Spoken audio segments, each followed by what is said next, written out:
Assalamualaikum warahmatullahi wabarakatuh. Kami dari kelompok 6 akan mereview jurnal yang berjudul Analisis Daya Dukung Tanah Pondasi Dangkal dengan berbagai metode, jurnal dari Martini. Kami dari kelompok 6 yang beranggotakan saya sendiri, saya Datuk Afrina Putri Asyari, NPM 1904. Saya Jaini Yulfa, NPM 1905. Saya Eka Sukmawati, NPM 1907. Saya Anisha Aurelia Murni, NPM 1920. Dosen pengampu kami yaitu Ibu Dian Purnamawati Solin, STMSC. Untuk penjelasan yang pertama akan dijelaskan oleh rekan saya, Eka. Untuk yang pertama ada abstrak yang berisikan analisis ini bertujuan untuk mendapatkan variasi daya dukung fondasi tanah untuk kasus yang sama berdasarkan metode Terzaghi, Meyerhoff, Vesic, Hansen, dan Osaki, dan mendapatkan perbandingan nilai daya dukung dari beberapa metode. Metode Terzaghi dan Osaki memiliki nilai daya dukung fondasi tanah yang kurang lebih sama, sedangkan metode Hansen dan Vesic juga memiliki nilai yang cenderung sama, dan hanya Meyerhoff sendiri yang memiliki nilai yang berbeda. Untuk beban miring, metode Hansen, Vesic cenderung sama, dan hanya Meyerhoff yang cenderung berbeda nilainya. Tapi metode Hansen dan Vesic pada berbagai lebar pondasi atau B pada pondasi persegi dan lingkaran, yaitu B lebih besar 0,5 meter, terjadi penurunan daya dukung tanah pondasi, dan pada B 1,5 meter meningkat kembali ke nilai. Pendahuluan, di sini ada pondasi dangkal. Menurut Terzaghi 1943 dalam DAS 2004 adalah 1. Apabila kedalaman fondasi lebih kecil atau sama dengan lebar fondasi, maka fondasi tersebut bisa dikatakan sebagai fondasi dangkal.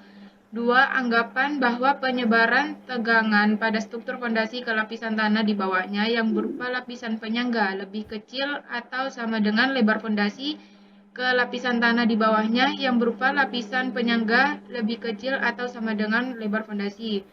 Nah, di sini juga ada contoh dari pondasi dangkal, yaitu pondasi telapak, pondasi menerus, dan pondasi rakit.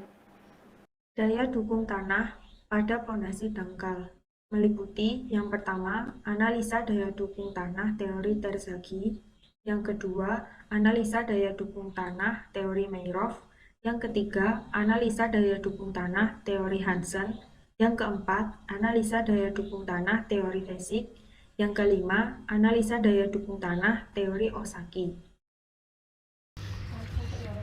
Analisa daya dukung tanah teori Terzaghi.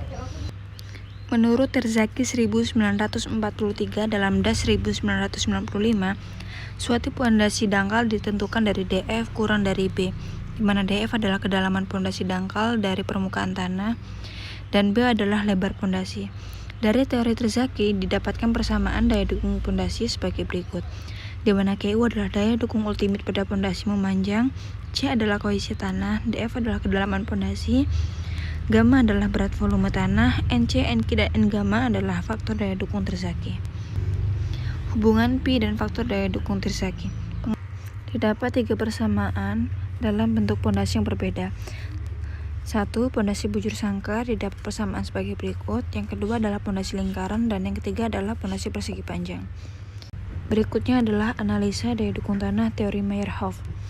Menurut Meyerhoff 1951-1963 dalam Bol 1992 menyarankan persamaan daya dukung tanah mirip dengan rumus Terzaghi, tetapi memasukkan suatu faktor SQ, faktor kedalaman DI, dan faktor kemiringan II. Dalam teori Meyerhoff didapat persamaan daya dukung pondasi sebagai berikut. Untuk beban vertikal bisa kita lihat persamaan KU sebagai berikut, dan yang kedua untuk beban miring didapat persamaan KU sebagai berikut, di mana NQ adalah I Pi tan Pi dikali tan kuadrat dikali 45 ditambah Pi per 2, NC adalah NQ kurang 1 dikali kotangan Pi, N gamma adalah 1,5 dikali NQ dikurang 1 dikali tan 1,4 Pi. Berikutnya adalah analisa daya dukung tanah teori Hansen. Menurut Hansen 1970 dalam Bowl 1992, persamaan Hansen secara mutlak memberi kelonggaran suatu D per B dan dapat dipakai baik untuk alas yang dangkal maupun alas yang dalam. Pemeriksaan atas ketentuan Q and Q mengandung arti suatu penambahan yang besar dalam Q ultimate seiring dengan kedalaman yang jauh. Dari teori Hansen didapat persamaan daya dukung pondasi sebagai berikut. Namun jika Pi adalah 0, bisa kita lihat persamaan QU sebagai berikut, di mana NQ adalah I Pi tan Pi dikali tan kuadrat dikali 45 ditambah Pi per 2, NC adalah NQ dikurang 1 kotangan Pi, dan N gamma adalah 1,5 dikali NQ dikurang 1 dikali tan 1,4 Pi. Untuk membuat batas-batas yang sederhana, Hansen menggunakan dua persamaan sebagai berikut. Pada persamaan 1 adalah DF per B kurang dari 1. Pada persamaan kedua, DF per B lebih dari 1. Hal ini menghasilkan suatu keputusan pada D per B sama dengan 1. Untuk Pi sama dengan 0 diperoleh sebagai berikut. Bisa kita lihat pada tabel di bawah ini. Misalkan untuk D per B adalah 5, maka D aksen adalah 0,55. Berikutnya adalah analisa daya dukung tanah teori Fasik. Menurut Fasik 1973-1974 dalam Bowl 1992, yang pada dasarnya pengembangan metode Hansen memiliki perbedaan pada pemakaian N, gamma, dan variasi atas beberapa faktor II, GI, dan BI. Beberapa faktor Fasik itu kurang konservatif daripada faktor-faktor Hansen, dan kedua metode tersebut tidak ada yang telah diuji kebenarannya secara luas. Memakai pengujian-pengujian lapangan berskala penuh, maka harus sangat berhati-hati dalam pemakaiannya. Pada teori Fasik didapatkan persamaan daya dukung pondasi sebagai berikut. Namun jika Pi sama dengan 0, persamaan QU bisa dilihat sebagai berikut, di mana NQ adalah E pangkat Pi tan Pi dikali tan kuadrat dikali 45 ditambah Pi per 2. NC adalah NQ dikurang 1 kotangan Pi. N gamma adalah 2 dikali NQ tambah 1 kali tan Pi. Faktor-faktor daya dukung untuk persamaan daya dukung Merhoff, Hansen, dan Fasik Bowl 1992 bisa kita lihat pada tabel di bawah ini.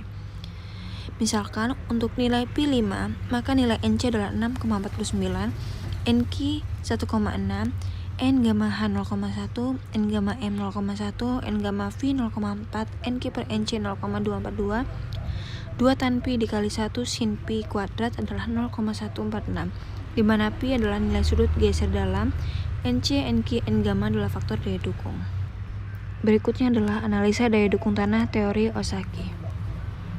Menurut Osaki dalam Survei Darsono 1990, analisa daya dukung Osaki merupakan modifikasi dari rumus Terzaghi. Yang membedakan adalah faktor bentuk alfa dan beta yang mempunyai harga. Pada teori Osaki didapat persamaan daya dukung pondasi sebagai berikut. Dan untuk faktor bentuk alfa dan beta Survei Darsono 1990 bisa kita lihat pada tabel di bawah ini. Misalkan untuk faktor bentuk alfa, bentuk pondasi menerus adalah 1,0, pondasi bujur sangkar adalah 1,3, pondasi persegi 1,0 ditambah 0,3 dikali B per L, pondasi lingkaran 1,3. Koefisien daya dukung dari Osaki Survei Darsono 1990 dapat kita lihat pada tabel di bawah ini. Misalkan untuk nilai Pi 10, maka nilai NC 5,3, N gamma 0, NQ 1,9, di mana Pi adalah nilai sudut geser dalam, NC, NQ, dan N gamma adalah faktor daya dukung Osaki.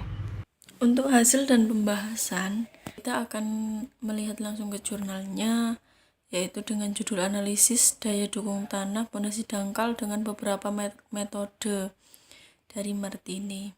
Nah, untuk hasil pembahasan di jurnal ini membahas dua subbab, yaitu yang pertama pondasi dangkal terhadap beban sentris, dan yang kedua yaitu pondasi dangkal terhadap beban miring. Untuk yang pertama, pondasi dangkal terhadap beban sentris meliputi pondasi memanjang, pondasi bujur sangkar, pondasi 4 persegi panjang, dan pondasi lingkaran. Di sini terdapat grafik-grafik yang dari berbagai variasi, yaitu variasi kedalaman serta variasi lebar pondasi untuk menentukan daya dukung tanah menurut metode Terzaghi, Meyerhof, Hansen, Vesic, dan Osaki. Nah, pada variasi lebar pondasi untuk menentukan daya dukung tanah, semakin lebar pondasi, maka daya dukung tanah juga semakin besar. Nah, dalam grafik ini ada yang hasil daya dukung tanahnya menurun. Nah, itu terjadi pada pondasi lingkaran. Untuk daya dukung tanah yang menurun yaitu pada lebar pondasi 0,5 meter dan daya dukung tanah akan menaik pada saat lebar pondasi 1,5 meter. Dan ini pada saat ada penurunan daya dukung tanah terjadi pada pondasi lingkaran dan pondasi bujur sangkar. Nah, sedangkan untuk variasi kedalaman pondasi dapat dilihat seperti ini. Nah, untuk kedalaman pondasi pun juga sama, semakin dalam pondasi maka daya dukung tanah juga semakin besar. Nah, pada variasi kedalaman pondasi ini tidak ada daya dukung tanah yang menurun. Dari berbagai teori yang ada di grafik dapat disimpulkan bahwa pada saat variasi lebar pondasi, daya dukung tanah yang paling tinggi yaitu pada metode Meyerhof yang warna pink.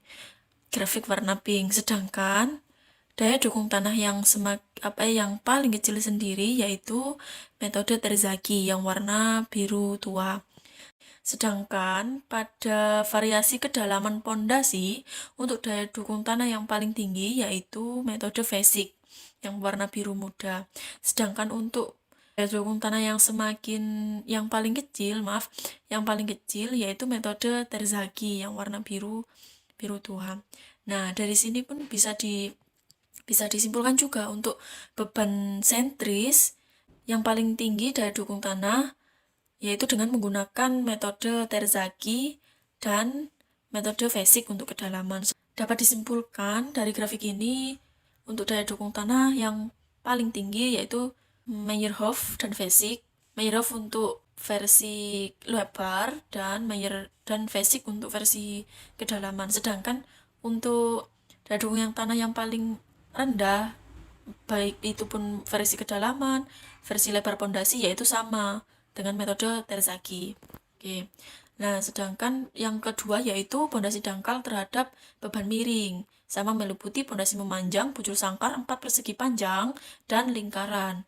Nah, hal yang membedakan pondasi sentriks dan pondasi miring yaitu untuk pondasi beban miring ini metode Terzaghi dan Osaki tidak dapat digunakan untuk beban miring. Yang digunakan adalah teori Meyerhof, Hansen, dan Vesic.